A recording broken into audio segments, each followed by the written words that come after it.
Salut l'équipe. Il y a tout juste un an, Adam Silver coupait net la saison NBA comme on referme une portière de voiture sur un doigt. Ça fait pas kiffer. Plus de resto, ok. Plus de boîte de nuit, ok. Plus de NBA, ça non. Je me suis senti alors abandonné comme un labrador sur le bord d'une autoroute en plein été, ou alors comme l'Olympique de Marseille face à une équipe de boulangers.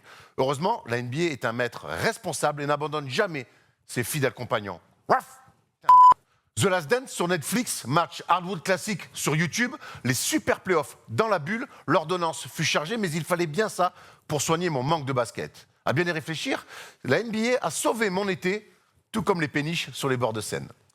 Mais un an après, et malgré tous les efforts de notre ligue préférée, j'ai l'impression d'avoir fait le tour de ce basket sous Covid et surtout sans public. Cette drôle d'expérience aurait dû durer que quelques mois, on vient de passer une année pleine.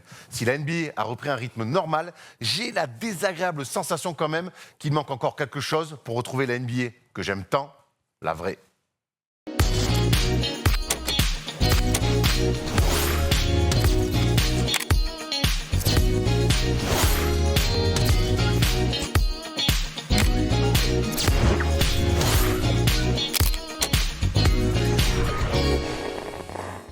Salut l'équipe, on est jeudi et le jeudi c'est le first des shows. Oui, j'ai envie de taper des mains parce que ce générique il ambiance. Et surtout, qui ambiance, qui dit ambiance, qui dit adieu là. Bonjour Comment ça va, mon gars? Ah, tu me régales quand tu mets la pêche comme ça, tout de suite tu es dans la bonne ambiance. Il faut mettre du jus, mais c'est On toi, est chaud. tu viens, je t'ai vu danser pendant le générique. Toujours. Aussi mettre des petits coups d'épaule comme ça là, comme il sait si bien faire là. Comment tu fais? Non, ça c'est Angèle, ça. Ah pardon, autant pour moi. Comment ça va les amis? Ça va, super. Moi aussi, ça me donne. Ouais, écoute, Il fait des claps, il fait des claps. J'avais envie de taper des mains, un peu parce qu'on a plein de choses à raconter. Avant qu'on aille quand même sur le programme de l'NBA, Adjo, je voulais qu'on vienne sur toi, sur ton actu un petit peu du moment. Tu as donné une interview cette semaine à Beansport pour dire que on sait que tu es un brillant journaliste, mais que tu étais prêt, pourquoi pas, à remettre les baskets. On se rappelle que tu étais un brillant basketteur, avec Bagneux notamment en départemental 1, et que tu étais prêt à venir rendre des services. Et on en a vu une déclat cette semaine, donc pour dire que tu étais prêt à rendre des services à une équipe ambitieuse. Les gars, j'ai quand même un shoot dégueulasse, mais bien plus propre que celui-là. Ouais, on embrasse Maël Lebrun, qui est un bien meilleur joueur de basket. On embrasse Maël Lebrun, ouais. Mais il a quand même un shoot un peu vilain, les gars. Un peu sur le côté. Un peu sur Mais l'important, c'est pas la gestuelle, c'est qu'il faut que ça tombe dedans. Ouais, Voilà. mais moi je suis beaucoup dans la gestuelle, beaucoup Voilà. dans le. Ça tombe un peu moins, Ça tombe un peu moins dedans. Ça tombe un peu moins dedans. Mais sur les photos, c'est plus C'est mignon. pas ta qualité première, hein, ça c'est clair. C'est vrai que c'est pas ma qualité Les première. clubs, en tout cas, sont prévenus si Ajola, qui connaît c'est vrai. parfaitement le basket, hein, puisqu'il rayonne sur NBA Extra chaque semaine, eh ben voilà, tu peux en plus venir. Chaque jour. Tu peux venir en plus dépanner un petit club ambitieux. Je peux poser des écrans. Voilà, très bien.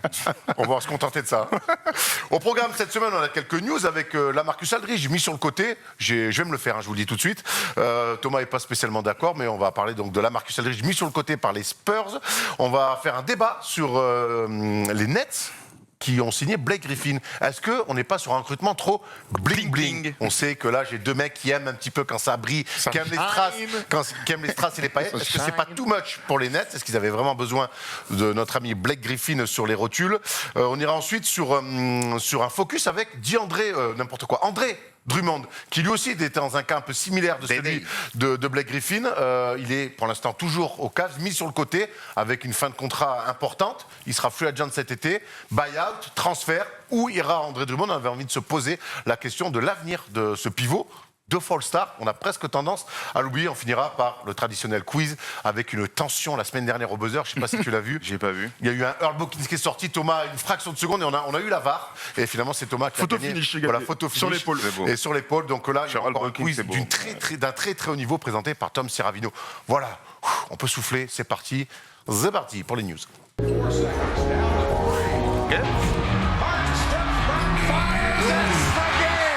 On commence avec la news la plus fraîche, puisqu'elle date d'à peine mercredi. C'est Lamarcus Aldridge, donc, qui est aux Spurs depuis 2017, il me semble. Je vais vérifier l'info. Mais en tout cas, qui est toujours un Spurs, mais qui est mis sur le côté. Honnêtement, moi, quand j'ai vu cette info, j'ai été surpris, parce que Lamarcus Aldridge est quand même un joueur qui compte à NBA, qui est un vrai vétéran. Et le voir se mettre sur le côté là, alors qu'il n'y a pas de vrai problème physique, C'est quand même très surprenant. Il est arrivé en 2015, c'était 2015. On se souvient d'ailleurs de la cour de la Marcus Aldridge qui s'était retrouvé dans beaucoup d'entretiens dont les Lakers à l'époque. C'était l'homme à signer à l'époque. C'était absolument la target number one. Petite déclaration de Popovich qui dit la Marcus Aldridge n'est plus avec l'équipe, il est en bonne santé, mais a convenu ensemble qu'il valait mieux travailler sur ces nouvelles opportunités. Pour lui, ce sera ailleurs, il sera plus avec l'équipe à l'avenir. Alors comme André Drummond, dont on va parler plus tard, comme Blake Griffin, dont on va parler plus tard, lui aussi est écarté de la rotation. Toujours un membre de la franchise des Spurs. C'est, j'ai envie de te dire, une nouvelle manière, voilà, de se mettre d'accord avec un joueur qui ne fait plus partie d'un projet. On va parler de son impact et tout. Moi, je trouve que c'est logique. Là, cette saison est clairement l'une de ses pires, peut-être la pire d'ailleurs d'un point de vue des stats depuis sa saison rookie. Il ne fait plus partie d'un projet qui se veut dirigé vers le small ball, vers la vitesse du côté des Spurs. Donc voilà. Par contre, il pourrait rendre clairement des services à de très bonnes équipes. Lui, son but, c'est de chez un contender, ça me paraît évident. Moi, ce qui me surprend, c'est que c'est pas le style des Spurs de faire ce genre de truc. Est-ce que on a l'info? Est-ce que c'est à la demande du joueur ou c'est convenu Ça a l'air d'être un commun accord quand je vois la déclate pop. Bon, ils ont pas l'air fâchés. Mais en fait, moi, j'ai l'impression que depuis le départ, de toute façon, cette association Spurs, ça marche pas. Aldridge, ça n'a jamais fité. Que ce soit sur le terrain, alors il a quand même fait des saisons plutôt costauds. Il a été 3 fois All-Star avec les Spurs, ce qui n'est pas rien. Mais honnêtement, dès le début, ça n'a pas fité. Je me souviens que la première saison, souviens-toi que c'est un demi-fiasco. Finalement, c'est même Popovich qui fait une déclat pour dire « J'ai mal géré la Marcus Aldridge, j'ai pas compris ce qu'il voulait faire ». Donc les Spurs ont même fait des pas vers lui. Et finalement, il n'a jamais répondu présent. Statistiquement, c'est pas dégueulasse. Mais rappelons quand même que quand il signe, quand il part de Portland, on arrive sur un top 2, top 3 à son poste 4. Si ce n'est le meilleur. Si ce n'est le meilleur. Et un vrai impact dans tous les matchs. Ouais, on n'a aucun impact. Et honnêtement, chez les Spurs, il est très rapidement rentré dans le rang. Et honnêtement, je trouve son passage très très décevant chez les Spurs. Surtout qu'il avait fait tout un foin pour pas signer dans notre franchise parce qu'il ne voulait pas jouer pivot. La première saison, il joue 4.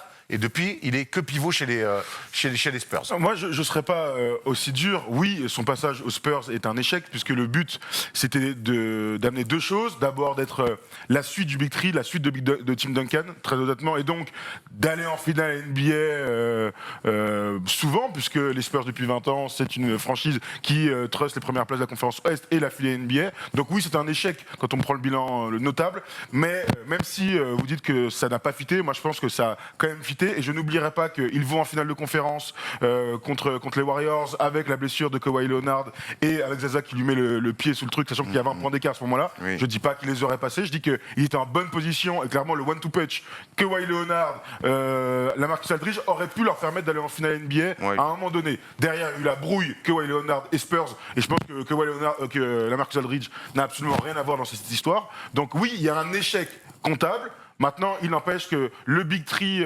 l'après-Big Three, aurait dû être, j'ai envie de te dire, Kawhi Aldridge, et que finalement, Aldridge s'est retrouvé seul rapidement, puisqu'après, avec DeRozan, ils n'ont jamais retrouvé le niveau qui était le leur avant. Donc voilà, il y a un échec comptable.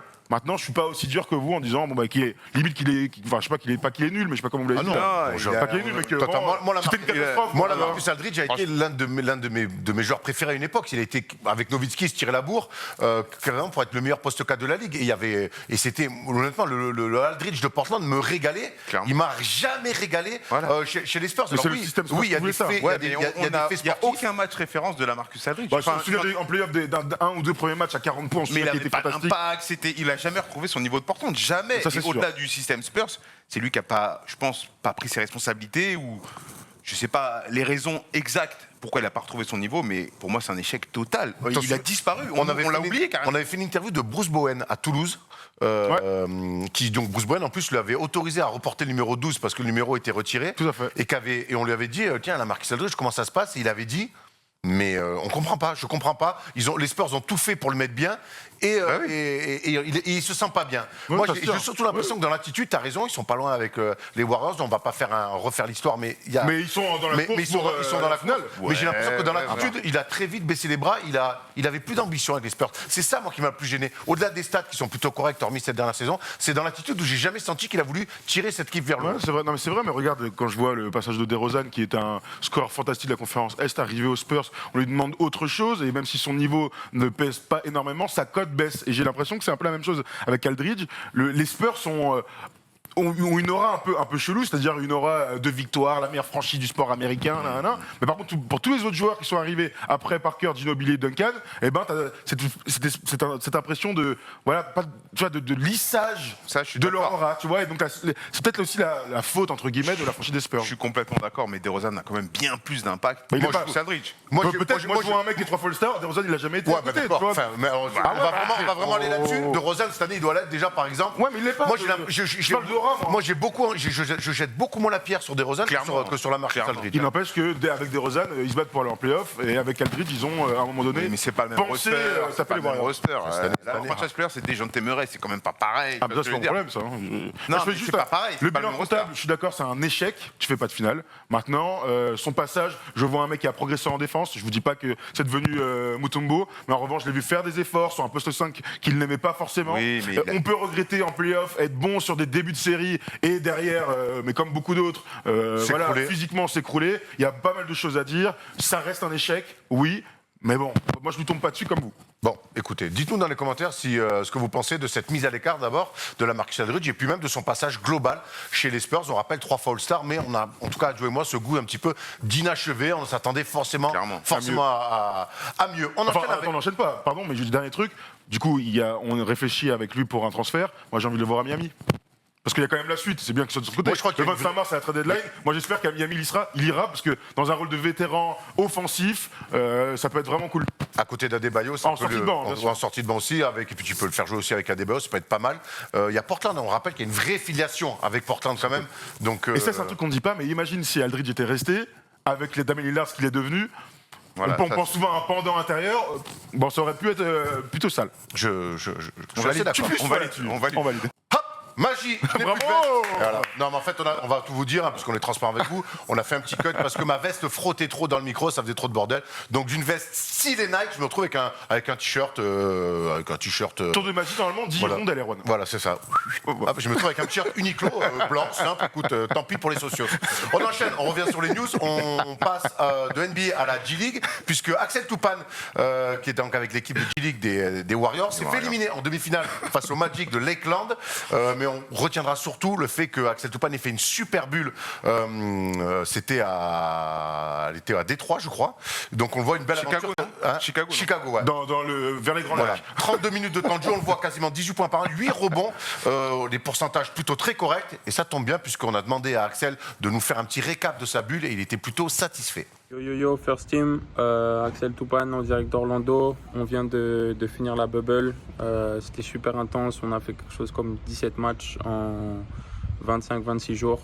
Donc c'était assez intense.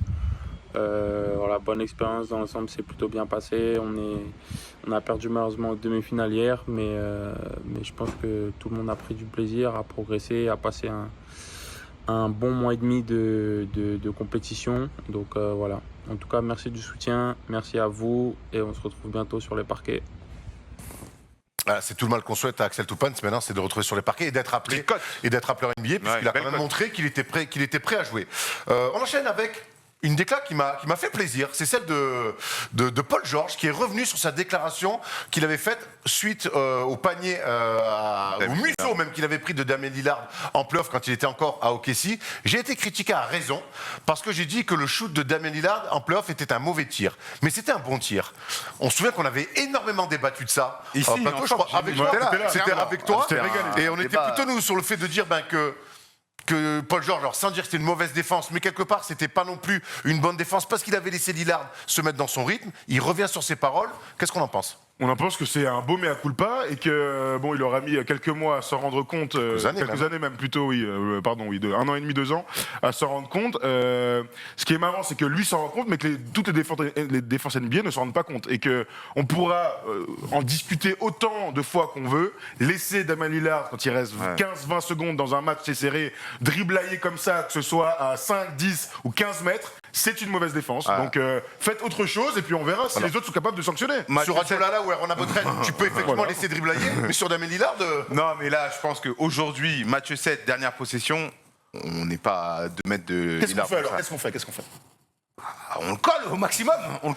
Mais est-ce qu'on va même pas le doubler pour lui faire lâcher crois, la balle? Je crois qu'il est temps d'aller le doubler. On l'a vu il y a pas longtemps, avec 2 tirs dans les mêmes situations. Ouais, mais on sait que c'est assez rare en NBA. Eh ben ouais, mais ils veulent pas gagner de match. Match 7, tu le dis encore plus. Moi, évidemment. Lillard, aujourd'hui, avec le passif qu'il a, moi, je veux pas qu'il ait la balle dans les mains. À l'image de Jordan, Voilà. en finale, avec le tir de Paxson. C'est ça. Au début, ils viennent très tôt, ils viennent lui faire une prise de quasiment milieu de terrain, il lâche la balle. Bon, ils se font sanctionner derrière, mais je préfère quand même que Paxson me sanctionne plutôt que Jordan, on le sait. Donc Lillard, aujourd'hui, moi, je préfère lui faire lâcher la balle.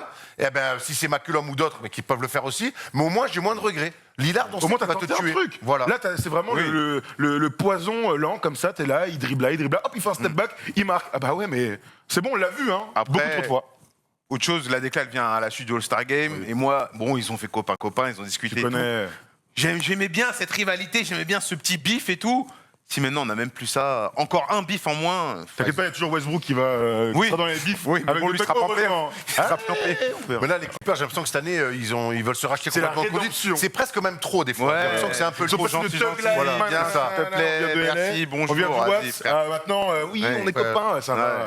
Presque un peu trop. Attention, en playoff, faudra pas Attention, hésiter non Beverley plus. va amener des fleurs Voilà, à LeBron, c'est ça. ça va, Je te jure. ça va. Faudra pas hésiter en playoff quand même à redevenir un peu de bad boy et à casser 2-3 côtes. Voilà. On termine avec une dernière info, et c'est pas une bonne nouvelle pour nous, fans de NBA en France, c'est qu'il n'y aura pas de match à l'international avant la saison 2022-2023. Ça peut se comprendre, mais voilà, il faudra pas notre mal en patience. Nous qui avions pris notre pied terrible pour le match entre les Hornets et les Bucks à Bercy, il faudra attendre la saison 2022-2023, mais on sait que la NBA avait été ravie de ce match-là et veut absolument revenir en France. Faire un match NBA, donc voilà, saison 2022-2023. Ce sera donc dans 2 ans, on peut imaginer, janvier 2023. Janvier Écoute, de toute 2023. façon, entre ce qui se passe en ce moment, c'était difficile d'imaginer que ce soit l'année prochaine, hein, honnêtement. Autre chose. Voilà, on a fait le tour de ces petites news. On va attaquer le gros morceau d'émission. Blake Griffin a signé chez les Nets. C'est le débat du jour. Est-ce que c'est trop bling bling?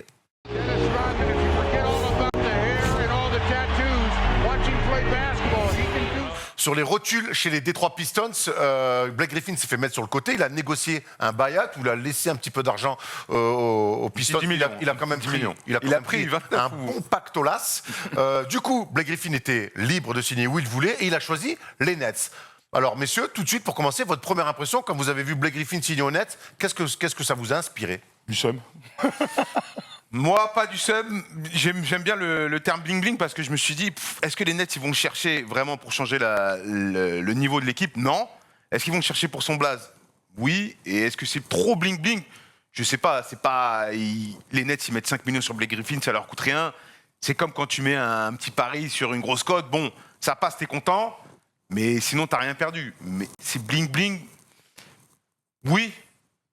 Oui, ça l'est. Et moi, après réaction, je disais le seum. En fait, tu sais, quand on a appris qu'il avait négocié son buyout, on avait fait un peu comme tout le monde, j'imagine, hein, les équipes où on avait envie qu'il aille ou il aille pas. Les Nets, c'était la première équipe dans laquelle j'avais pas envie qu'il aille parce que, tu sais, le fameux c'est trop. Ouais, bah c'est trop, c'est relou au bout d'un moment. Bah voilà, tous les meilleurs joueurs d'anciennes stars, quel que soit leur état de forme, signent dans les plus grosses équipes. Bon, on en a l'habitude, ça fait 20 ans que ça dure. Mais là, ouais, j'ai le sentiment que c'est un peu trop et ça coïncide même pas avec les besoins de l'équipe. Donc voilà. Est-ce que c'est bling-bling? Je pense qu'on est plutôt d'accord.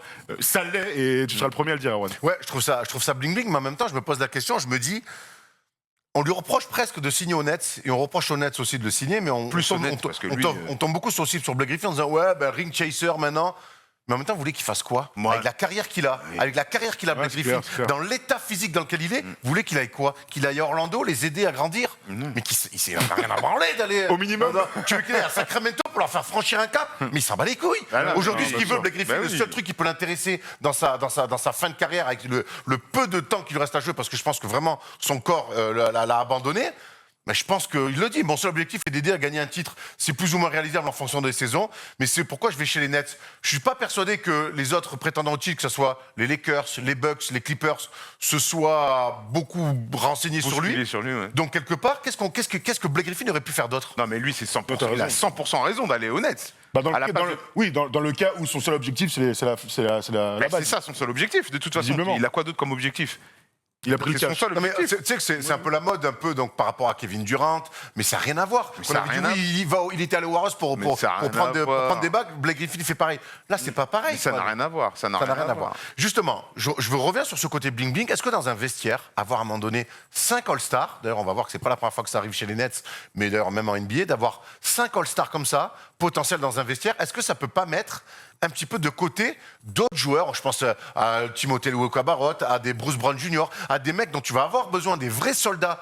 Et on a vu l'année dernière, LeBron, quand il gagne, mais il gagne avec des soldats, les Caruso, les Caldwell Pope, tout ça, qui sont mis au cœur du collectif. Est-ce que d'avoir trop de stars, ça peut pas mettre de côté des joueurs qu'il va te falloir pour faire le sale taf? Ça dépend de deux choses. La première, l'état d'esprit dans lequel Blake Griffin, enfin la star, va arriver dans l'effectif. Évidemment, s'il arrive pour jouer 35 minutes, ce qu'on n'imagine pas, hein, mais arriver 35 minutes en mode resta, comme on le laissait sous-entendre du côté de Détroit, et ce pourquoi aussi il part, voilà, s'il arrive dans cet état d'esprit-là, c'est une catastrophe. Le deuxième truc, c'est la hiérarchie d'équipe, et donc ça dépend du coach. On a vu cette petite photo volée, entre guillemets, hein. Ça faisait vraiment tabloïd des Marseillais, tu sais, truc un peu setup là. Laisse-nous tranquille. Ouais, tout à fait. Discuter avec Steve Nash.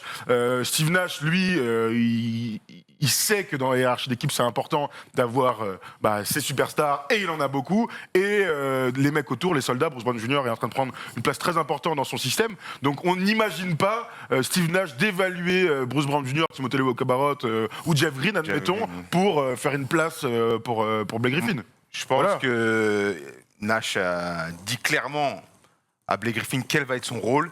Il sait que ça va être ni la première, ni la deuxième, ni la troisième option, ni la quatrième Ni un option. joueur titulaire. Ni un joueur titulaire. Il sait pourquoi il est venu. Il va s'en contenter. Et a priori, c'est un bon coéquipier. Blake Griffin, il a une cote de mec sympa. Il fait du stand-up. Il est Va gentil. sur les et tout. yachts avec. Je pense que Chandler Parsons. c'est pas le genre de joueur qui va faire des problèmes dans le vestiaire. Donc c'est un bon choix pour Steve Nash aussi. Un joueur comme ça. On est pas- c'est pas joueur très qui risqué, en ramène tout son cas. expérience parce qu'il a quand même eu combien de saisons NBA. Ouais, il a ramené 10, son ouais. expérience. Il a été au sommet de la NBA pendant plusieurs années. Il a beaucoup d'expérience. Mais toi, t'es inquiet par rapport à peut-être une fracture dans le vestiaire? Alors, non, Peut-être pas une fracture, mais- pas une fracture, mais déjà, c'est toujours compliqué dans un vestiaire quand tu as des méga... Je pense là, pour le coup, tu mets Harden, Durant, Kyrie Irving, tu rajoutes... Oui, mais il est plus dans le même chapeau que Bah, ce mec-là. Mais alors, pas dans le même chapeau au niveau, oui, par rapport à des GM, mais c'est quand même, il a une stature... Tu c'est un penses, tu penses qu'il arrive? C'est pour ça que je parle je pose d'état la question. d'esprit. Hein. Moi, ce qui m'inquiète, c'est la fracture dans le vestiaire. Il faudra voir à terme. Je pense pas, puisque quand je vois comment Harden s'est intégré, Bah oui. je trouve ça plutôt rassurant. Moi, ce qui m'inquiète, c'est est-ce que Blake Griffin, aujourd'hui, il est capable d'intégrer ce rôle de dire je vais sortir du banc. C'est toujours pareil, ces mecs-là qui ont toujours été, qui ont pris des 35 minutes de temps de jeu, qui avaient des responsabilités, qui étaient numéro 1 ou 1 bis aux Clippers, et donc et les franchise players chez les Pistons, est-ce que d'avoir ce rôle-là de troisième couteau, est-ce qu'il est capable d'intégrer ça, de l'avoir, comme Vince Carter a réussi à le faire, comme d'autres ont réussi à le faire, Comme Carmelo Anthony a mis du temps à le faire. comme Carmelo Anthony a mis a énormément de temps à mis le faire, 6 000 retraites et même. comme pour- plein d'autres n'ont jamais réussi à faire, T-Mac notamment. Donc, Oui, t'es bien aux Spurs. ouais, voilà. donc moi, je suis très curieux. J'ai pas l'impression. Je Moi, trouve je qu'il doute pas de ça. je suis pas persuadé qu'il arrive à intégrer ce rôle-là. Moi, je pense qu'il va intégrer ce rôle-là tranquillement. Je te dis pas qu'il va avoir un impact dans le jeu, mais je pense qu'il va faire ce qu'on va lui dire et il va s'en contenter. Mais justement, dans le jeu aujourd'hui, qu'est-ce qu'il peut apporter Blake Griffin? On sait qu'il peut plus sauter. Il y a une déclaration d'ailleurs d'un journaliste de Fox, Chris Bouchard, non? Chris Bouchard, ouais, qui dit qu'il est Zéro cramé. dingue, hein. Blake Griffin ne peut plus sauter, ne peut plus défendre. Et depuis ces 2 opérations au genou, je pense que son tir extérieur en a pris un coup. Alors, on sait que Blake Griffin, avec le temps, est devenu un shooter plutôt fiable à 3 points, plutôt un bon playmaker dans le jeu de passe. Mais derrière, qu'est-ce qu'il peut apporter à cette équipe-là? Moi, j'ai l'impression que les Nets, leur gros problème depuis le début de la saison, il est défensif. Oui, c'est mais- pas Blake Griffin Oui. qui va régler ça. Là où je suis complètement d'accord avec Thomas, c'est que tout à l'heure, il a dit il convient pas du tout aux besoins des Nets. Et là, on est tous d'accord là-dessus. Il va pas défendre. C'est pas lui qui va prendre les rebonds. Je le vois mal défendre sur Embiid en playoff. En tout cas, non, mais il va apporter. Il va un petit pick and pop. Il va avoir des shoots ouverts. Il n'y a pas déjà un mec qui fait ça? Il y a Jeff Green qui fait ça. Très bien. Oui, il le Et fait que- très bien. et- Mais et- Jeff Green, quand il aura des problèmes de faute, Blake Griffin, il va jouer plus. C'est comme ça. Est-ce que du coup on va pas mettre, ne serait-ce parce que c'est là aussi on revient dans le vestiaire avec les stars et pas les stars. Est-ce que tu vas pas du coup mettre Blake Griffin juste sur le CV devant Jeff Green qui fait du bon taf? Ça, on sait pas. Ça, moi, c'est- je continue à croire qu'à partir du moment où Blake Griffin arrive dans l'effectif, c'est que lui, son état d'esprit est bon, c'est que le coach a validé, c'est que les stars ont validé. À un moment donné, j'ai l'impression qu'au Nets, il y a quand même un truc un peu collégial et que Sean Marks est un GM super intelligent intelligent et que, au vu de comment il a monté son équipe, j'ai du mal à lui tirer dessus. Maintenant, dans son rôle, oui, on est tous d'accord pour imaginer que les Nets ont besoin d'un autre intérieur, défenseur, rebondeur. Ok, ils ont dit André Jordan. Voilà, qui est aujourd'hui d'ailleurs grand pote de Blake Griffin. On refait Lob City. Maintenant, je pense que s'ils l'ont pris, c'est pour essayer de l'intégrer avec ses qualités. C'est-à-dire qu'il va sortir du banc et ça va être le deuxième larron du banc, parce que pour moi, le leader de banc de cette équipe-là, c'est soit Kyrie, soit James Harden quand il est avec le banc. Et donc Blake Griffin va t'apporter ce deuxième meneur de jeu qui est hyper important, et que Jeff Green n'est pas du tout dans ce rôle-là. Jeff Green est un athlète, bon shooter, super slasher, plutôt bon leader, j'ai envie de te dire, et tout ça. Blake Griffin, ses qualités, c'est justement de pouvoir faire jouer les autres, d'être aussi un bad shot maker, tu vois. Il a développé ça. Maintenant, dans quel état physique il est, j'en ai aucune idée. Ça me fait un peu penser à DeMarcus Cousins quand il va signer aux Warriors. C'est que l'avantage aussi des super équipes, ça te laisse un peu de temps, mine de rien, pour te remettre, voir dans quelle forme tu es. La pression est quand même moindre dans le rôle qu'il aura. Parce que là, on voit le closing line-up, mais il y a la possibilité qu'il intègre le 5. Hein. Toi, tu y crois, toi? J'y crois pas trop, mais il y a la possibilité qu'il intègre le 5 de départ. Mais moi, j'y crois pas trop. Hein. Ouais. Il y a deux choses que les Nets doivent régler. Il y a deux choses que les Nets doivent régler, c'est défensivement, être vraiment constant et s'y mettre, et avoir une rotation à DeAndre Jordan, voire un mec devant DeAndre Jordan. Alors, on verra tout à l'heure, il y a peut-être la rumeur aussi d'André Drummond. André Drummond, j'ai envie de l'appeler André. Il y a peut-être la Drummond qui pourrait venir, mais honnêtement, c'est bien pour Griffin. Maintenant, j'ai l'impression que c'est un truc où ils vont essayer, et si ça marche pas, ils peuvent très vite aussi le mettre sur le côté. Ben oui, voilà, c'est ça. Il n'y a pas de risque. Tu mets un petit billet sur une grosse cote, et voilà, il n'y a pas de risque. Un peu comme Deron Williams avec les Cavs. Sachant que... J'avais oublié carrément ça. Ouais, mais sachant qu'on n'oublie pas que André Robertson est arrivé, donc ils sont allés chercher cet autre poste 3 défenseur pour avoir de la profondeur. Blake Griffin, vraiment, je répète, mais il y a personne qui a son profil. Alors il y a Jeff Green, mais ils n'ont pas exactement le même profil. C'est pas leur besoin. Ils vont chercher. Là, je pense vraiment que c'est l'opportunité qu'il fait et que tout le monde a doublé cette venue. Et comme tu le dis, ça n'engage à rien. 1,2 million de dollars, un bon mec de vestiaire au pire, j'ai envie de te dire. Je l'imagine pas foutre le bordel. Au mieux, tu as du talent en plus.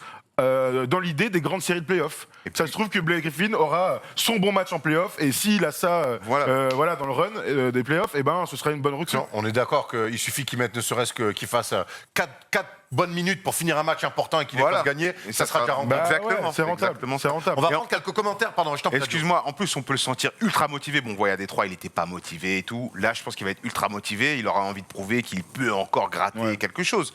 Il y a ça aussi, ce que jouer à Détroit, c'est pas comme jouer à Brooklyn. Ça, c'est clair. Tu vois ce que je veux dire? Tu m'étonnes. On va prendre quelques commentaires Twitter parce qu'on vous a demandé sur la toile ce que vous pensiez de cette arrivée. Et donc là, c'est FFE Basket qui nous dit: je trouve que c'est un bon choix pour les Nets. Blake Griffin va apporter son QI basket et son altruisme. Il va sublimer le collectif. Il n'aura pas à se concentrer sur le scoring et pourra fournir 15-20 minutes de qualité. Ça, c'est dans le meilleur des cas, on a envie de dire. Hein. Oui. Cataclix. Pour Griffin, c'est l'occasion en or pour prendre une bague. Pour les Nets, il récupère un joueur écorché, mais qui peut scorer en seconde unit pour pas cher. En playoff, il faudra défendre. Et pour le coup, toujours aucune solution valable, à voir si l'offensif plus fort que le défensif. Donc ils sont bons, les mecs. On se dit que c'est les mecs qui nous suivent, ils sont là. Donc on a l'impression que les Nets, pour l'instant, si dans leur objectif de gagner un titre, leur philosophie, c'est l'attaque. Plus de points, oui. C'est marquer plus de points que d'encaisser. Clairement, et pour marquer plus de points, c'est peut-être l'une des meilleures équipes avec les Warriors avec Durant qu'on ait jamais vu. Hein. C'est une équipe qui va plutôt bien, qui a gagné 10 de ses 12 derniers matchs. Regarde, justement, bravo en régie. Les Nets en ce moment vont plutôt bien. Donc voilà, il y a un équilibre qui s'est trouvé. Kevin Durant va revenir. On va voir, ça va être très intéressant de voir comment Blake Griffin va se greffer à tout ça. En tout cas, plus que jamais, depuis ce début de saison, on a envie de voir jouer les Nets. Déjà, Kyrie, Durant, on avait envie de les voir coachés par Nash. Tu rajoutes Harden, on avait envie de les voir. Là, il y a Blake Griffin, on a envie de les voir. Chuck Marks, il dort pas, le gars. Hein. Non, mais c'est vrai que en 2 ans, la montagne de taf qu'il a produit avec son équipe dans le front office a amené des solutions, un nouveau coaching staff pléthorique. C'est-à-dire que le coaching staff est aussi pléthorique que l'effectif.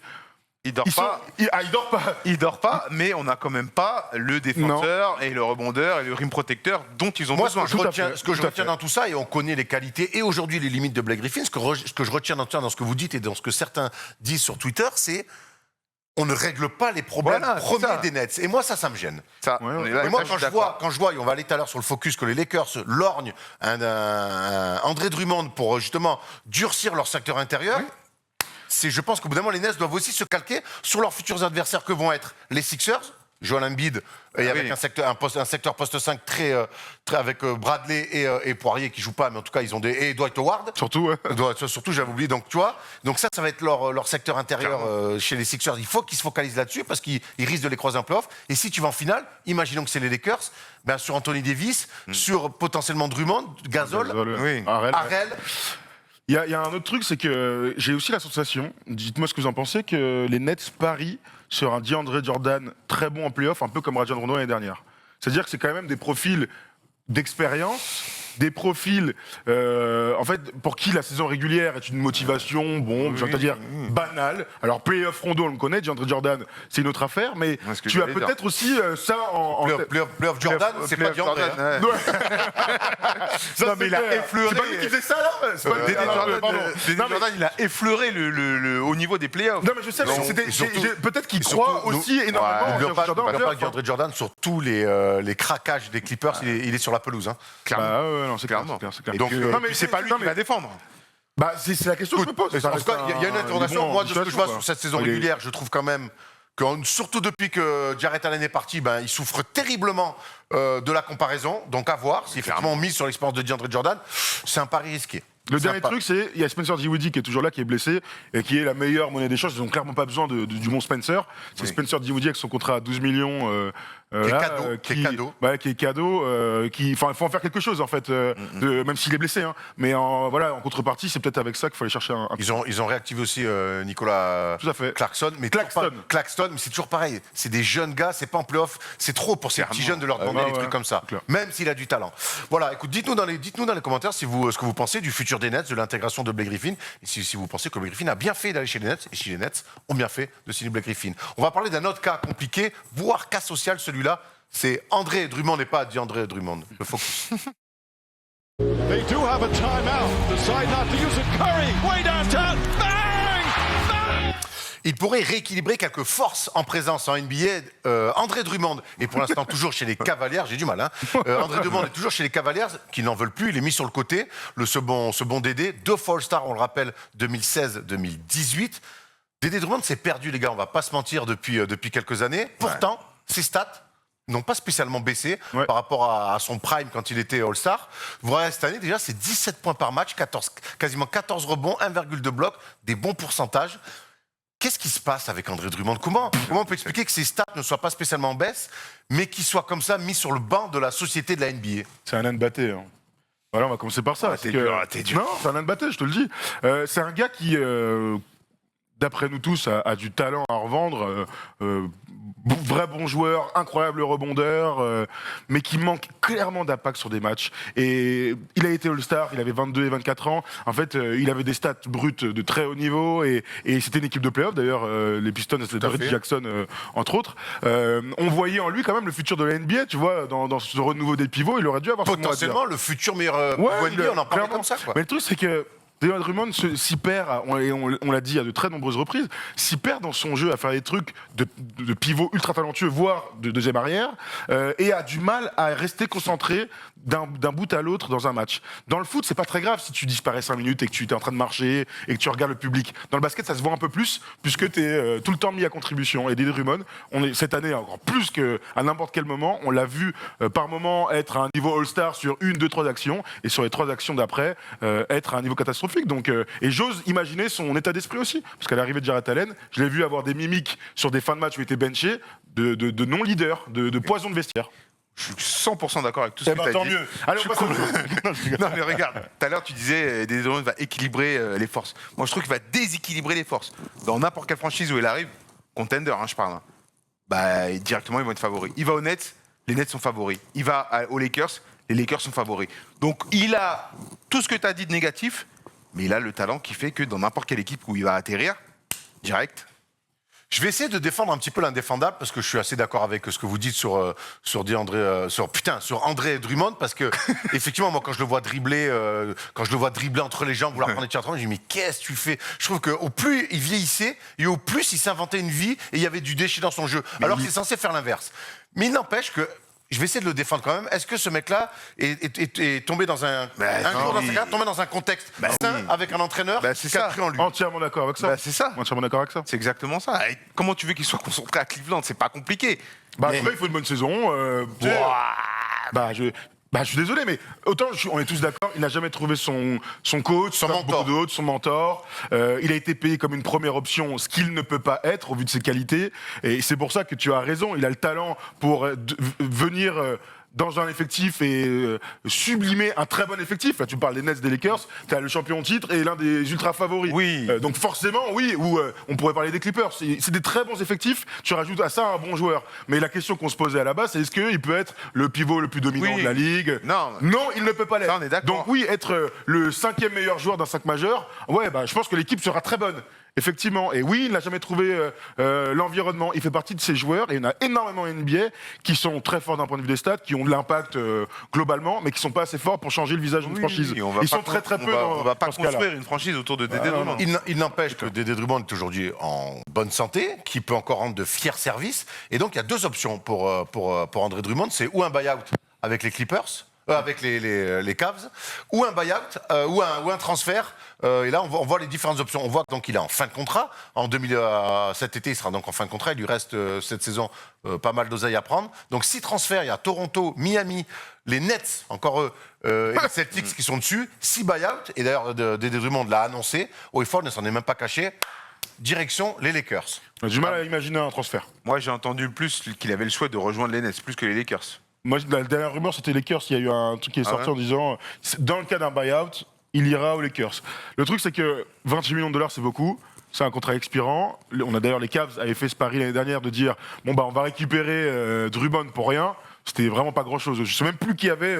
Je sais même plus qui y avait dans le transfert, mais que des mecs qui sont soit plus en NBA, soit qui ne jouent pas. Donc c'était un pari à tenter. C'est un pari qui, pour l'instant, n'est pas négatif. On verra en fonction de s'ils arrivent à récupérer un second tour de draft, parce que c'est ça sa valeur aujourd'hui. 28 millions de dollars, des performances bizarres, un état d'esprit encore plus chelou. Donc on doit imaginer un buy-out, et si Blake Griffin a réussi à négocier un buy-out à 70 millions de dollars, on peut imaginer que Drummond signe un buy-out pour la fin de la saison. Si vous aviez une préférence, vous le verriez où? À Boston. J'aimerais bien le voir à Boston, on parle d'environnement, on parle de coach, on parle de quelqu'un, tu vois, il viendrait consolider un truc qui leur manque depuis des années. J'aimerais bien le voir dans cet environnement-là pour voir si, enfin, il pourrait s'épanouir. Bon, j'ai envie d'être d'accord avec toi. Je pensais plus le rôle de Dwight Howard aux Lakers l'année dernière, mais tu m'as convaincu avec tes arguments de Boston. Ouais. Ah, tu aimerais le voir je pense pas qu'il ait l'état d'esprit de se dire, je vais faire le sale boulot et je vais prendre. Voilà. Mais c'est ce qu'il pourrait faire aux Lakers, c'est le boulot de Dwight Howard qui leur a permis de gagner le titre la saison passée. Mais dans la tête du joueur Dédé Drummond, c'est vrai que Boston, ça lui conviendrait. Pour toi, demain, s'il va aux Lakers, il n'est pas titulaire devant Marc Gasol? Je pense qu'il est titulaire devant Marc Gasol, parce que Marc Gasol, en début de saison, on était plutôt satisfait de ce truc-là, mais vu les performances, c'est compliqué. C'est très très compliqué. Donc j'adore un grand bon rebondeur, ça peut servir. J'adore l'idée de Boston, c'est ce que j'allais dire, mais je vais proposer une autre option parce qu'il y a une équipe qui a terriblement besoin d'un poste 5, c'est les Clippers. Ah, je pensais à Toronto aussi. Mais bon, Clippers, c'est non, alors Toronto, sans leur faire offense, je les mets pas dans le premier wagon qui joue le titre. Ouais. Par contre, les Clippers, je les mets. Et les Clippers, je pense qu'ils ont terriblement besoin d'un poste 5. Ils ont besoin d'un meneur de jeu. Et ils ont besoin d'un poste 5. Zubac fait pas la maille dans la dissuasion, dans tout ce qu'on va attendre d'un pivot. Quand tu as deux mecs comme Paul George et Kawhi Leonard qui portent autant la balle et qui scorent autant, finalement, Zubac, du coup, tu as besoin. C'est plus compliqué pour lui qui est sur un jeu un peu plus académique. Là, ils ont besoin d'un mec qui fait du cercle à cercle, qui est très haut, qui va les récupérer du rebond offensif, et je crois qu'il leur ferait énormément de bien. Alors lui, il a dit qu'il préférait les Lakers, mais si les Clippers du flair et ils peuvent tenter ce coup-là, je crois que ça leur ferait énormément de bien aussi. Mais on se retombe là aussi dans un environnement. Boston, je suis complètement d'accord avec vous. Mais aussi, du coup, je propose une autre option. Les Clippers, moi, je crois que pour lui et pour eux, ça serait une très bonne chose. Et il a envie d'aller au soleil, pour la première fois de sa vie. Bah, qu'il y aille. Ah, tu m'étonnes, il a fait Cleveland et Détroit. Il était à Cleveland à la fac. Ouais, c'est vrai. Pas évident. Plutôt des moins 20 en hiver. Ouais, va falloir jeter les doudounes, je peux te dire. Dites-nous, vous, dans les commentaires, où c'est que vous voyez, où vous aimeriez voir André Drummond. En tout cas, nous, ce qu'on veut, c'est le revoir épanoui sur un terrain de basket, parce que ça reste quand même un joueur plutôt avec des vraies qualités et qui pour l'instant est en train de se gâcher un petit peu, on va pas se mentir. Il est en train de se gâcher dur. Hein. Clairement. Et on a oublié de le dire pour Blake Griffin aussi. C'est un mec qui nous a fait rêver, on a envie de le voir performer et pas finir en autre boudin et chelou. Tu vois ce que je veux Il a dire? 27 ans, on a l'impression qu'il a 33, Drummond. Un jour, on pourra se faire un débat sur les fins et c'est très compliqué des fois la fin, même de grandes légendes. Hein. Je pense à Hakim Olajuwon notamment. Tu vois, c'est très dur de bien finir une carrière. Wing, c'est très dur de bien finir. Surtout pour les pivots, quoi. Même quand elle a été. Karim Abdul-Jabbar a très mal fini, par exemple. Michael Jordan, sa fin est pas non plus incroyable. Ouais, c'est pas la pire. Hein. Oui, mais bon, moi j'aurais préféré les années Washington, je les oublie. Hein. C'est pour ça que toi tu veux repartir sur les terrains pour avoir ta vraie fin de carrière. D'accord. Si on peut revoir la déclare, peut-être qu'il y a des clubs, des GM qui ont pris l'émission en route. Que fait la jam Adjo est prêt à rendre service, à reprendre les crampes. C'est le cauchemar des arbitres qui me retrouvent sur les terrains. Tu m'étonnes, on va signer tous les deux, ça va être voilà, pour ceux qui avaient raté l'info au début d'émission. Allez, merci à la régie d'avoir assuré comme ça. On va passer tout de suite au quiz, et là c'est la tension. Le quiz, vas-y, lance-le.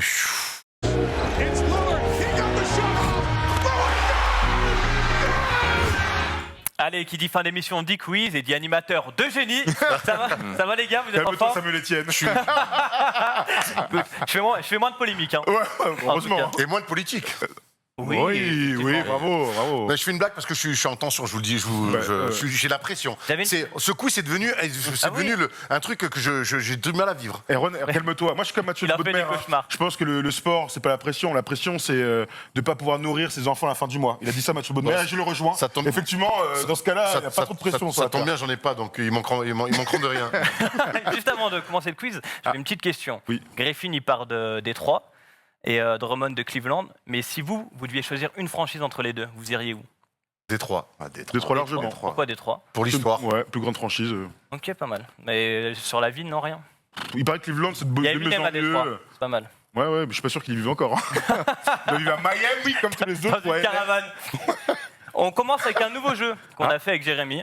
Un jeu qu'on a pris chez Rémi Réverchon, qui est très talentueux et qui le fait sur NBA Extra. On va vous montrer un joueur avec le nom. Et il va falloir trouver où il joue. Oh putain. Donc on va pouvoir partir avec le premier. Jérémy, tu peux y aller. Who the fuck is that? Shuma Okeke. Il joue au Nigeria déjà. Grizzlies. Il joue du côté de la Floride. Miami. Non. Ah non, Orlando. J'ai dit en premier. J'ai dit en premier. Un point pour Adjo. On l'a vu la dernière fois. Anthony Melton, il joue au Grizzlies. Memphis. Oui, Grizzlies. Bravo. Pardon. J'écoutais Polo. Bravo. 2-0 pour Adjo. Tac, Jérôme. Grizzlies. Non, fait Phoenix. Non, il a bougé. Ah, il a bougé, Il a bougé. Les Nets. Cleveland. Il joue avec un Français. T'as Jérôme, il joue. Orlando Magic. Non. Au Jazz. Non, ok, si. Ah, ok, si, exactement. Theo Maledon. Putain. 2-1. Putain, j'ai le seum. Washington. Oui, bien sûr. Washington. T'as été rapide. 2 partout. Putain, j'ai pas la mécanique, ça m'énerve. Cleveland. Il a bougé. Il a bougé dans un trade récemment. Oh putain. Un trade, bougé dans un trade dans un énorme trade. Bah, il est à Houston. Il est à Houston. Mais pourquoi je me dis pas aussi? Je suis nul. J'ai même pas un point. Allez, la ramasse. il en reste 3. Toronto. Il joue à Bagneux, non? Il joue à Seattle. Il joue dans une équipe minable. Minable. Une équipe minable cette saison. Washington. Encore plus minable. Sacramento. Ah si, je sais, il joue aux Wolves. Et il joue à Minnesota, effectivement. Il joue pas d'ailleurs. Ouais, il joue pas. Allez, il en reste 2. Miami. Bravo, ça part très vite. 3-2. 3-2. Portland. Ben oui, Portland. Portland, bravo. Je le sais. Bon, égalité, c'est pas mal. Ouais, Bravo. Il a raison. C'est pour une première, c'est pas mal. Okeke, il est dur. C'est pas mal. Commencez par lui, il est dur. Okeke, il est bien dans le genre. Okeke, il m'encanne. Okeke, c'est le match d'hiver. Le début, tu fais le coup d'envoi et tu prends un ballon dans le nez direct. Et il est 10h30 du matin dimanche. On enchaîne avec un G déjà. T'en as déjà fait, Adio. Oui. Bon, droit à une seule réponse. Toi, t'as le droit à 2. Parce que je suis gentil. Merci, ça me fait... Allez, ça va aller vite. Et j'ai déjà inscrit 60 points dans un match. Ah, c'est pas tout le monde. J'ai déjà été multiple All-Star. Ok. Et j'ai déjà été une seule fois All-NBA Team. Ok. J'ai déjà été champion NCAA. 60 points. Et j'ai déjà joué avec un joueur français. Bon. Et j'ai déjà fait ma fac à Yukon.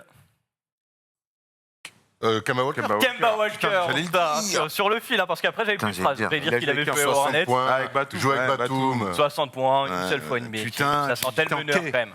J'étais tellement plus loin que ça. Putain, bravo. Bravo. Bravo, Aaron. Non, mais on s'en fout. Oui.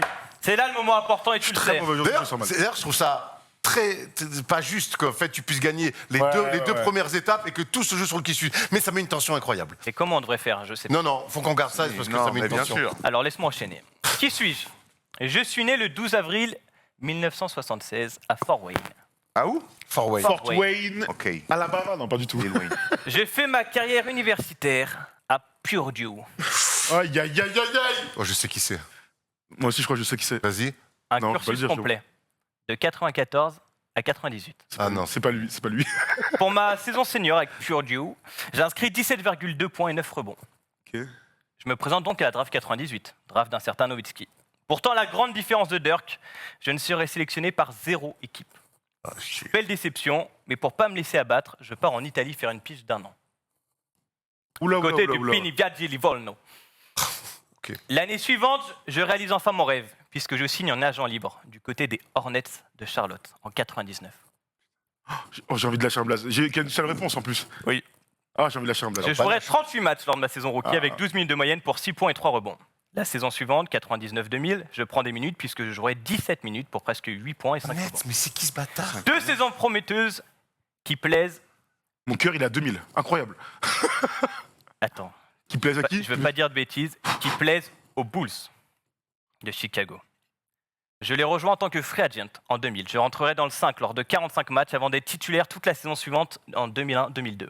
Putain. 30 minutes de moyenne pour 13 points et 8 rebonds. Février 2002, je suis tradé chez les Pacers. Hein? Pour finir la saison, je termine avec 15 points et 8 rebonds et je deviens l'un des premiers joueurs non draftés à être All-Star avec un certain Ben Wallace la même saison. Attends, redis ça. All-Star avec les Bulls? Je deviens... Non, là, il est chez les Pacers. Je deviens l'un des premiers joueurs non draftés à être All-Star. On atteint les playoffs cette saison, mais on se fait sortir par les Celtics. Ah, c'est qui ça? Je ne continuerai pas l'aventure avec Indiana. Je signerai aux Kings. En John 2003. Salmons. Mais Non. non, on l'a fait dire. Putain! On l'a fait à 2 semaines. Mais Oh, le attends, 2004. je vais dire un joueur et après il re. Oui, oui, oui. Vas-y, une autre phrase, après je dis un joueur. Parce que bon, quand La même. franchise où je resterai le plus longtemps. Pour ma première saison, j'enchaînerai une deuxième saison All-Star avec 14 points et 10 rebonds. 14 points, 10 rebonds. Au final, 6 saisons avec les Kings. 13 points de moyenne, 8,6 rebonds, 3 saisons en playoff. Attends, je dis un truc. 2 fois All-Star, Pacers, Kings. All-Star à la suite, joueur non Et drafté. Kings à partir de quelle année que t'as dit? Kings, c'est à part. Oh, je l'ai. Je crois que je l'ai. 2003. Brad Miller. Brad Miller, c'est ça! Et Thomas ressort encore une fois vainqueur. Pue la merde, Félicitations. Brad Miller, mais oui. Il part en Italie, lui, ce bâtard? Il fait sa première année en Italie, ouais. 98-99. Avec qui s'était tapé déjà, Brad Miller? Il s'était Grosse embrouille. il Avec s'était Shaq. embrouillé avec le Shaq. Ah oui, Il voilà, s'était embrouillé avec le putain, Shaq. Brad Et Miller. il fait les Kings après, il revient aux Bulls, il fait les Rockets et les Timberwolves. Ouais. Bravo Thomas, tu restes invaincu cette saison, c'est incroyable. invaincu, Cette saison, J'ai été battu par Théo et une fois par Erwan. oui, tu restes Sachant que c'est déjà le presque 22e first day show de Je l'année. t'ai battu 3 fois cette année. Non, déjà. non, non, non, non. Ah si, bon, T'es moi, sûr je vais ah oui, oui. Il a battu plusieurs fois. Il se contente des Ah miettes. non, je t'ai battu non, 3 non. fois, je suis blasé, mais bon, quand Sur tu... les 19 dernières émissions, j'ai gagné 2 fois. Je te jure. Bravo Brad Pitt. Bravo, Brad Miller. Putain, c'est vrai que l'Italie, là, pour Dieu, je savais même pas pour Dieu. Perdu, ouais. Putain, je l'avais pas du tout. Ils sont rares les joueurs perdu. non draftés avec All-Star, je pensais que Ils vous sont auriez très là. rares. C'est un très bon, une élimination très cool. Pain perdu, d'accord. Merci à Dieu, c'était cool de t'avoir. Merci les gars. Bon, tu reviens le mois prochain? Toujours, avec plaisir, Ah, avec parfait. plaisir. T'embrasseras nos amis d'NBA Extra. Toujours, ce sera fait. Allez, bisous les amis, on se retrouve la semaine prochaine pour un First Day Show, à nouveau, la vie continue. Et la BCL, la BCL, Et la BCL, marche. Oh là là, Ciao, ciao. mardi, mardi, On passe. Sur Twitch. Putain, Brad Miller, putain, c'est... Ah ouais.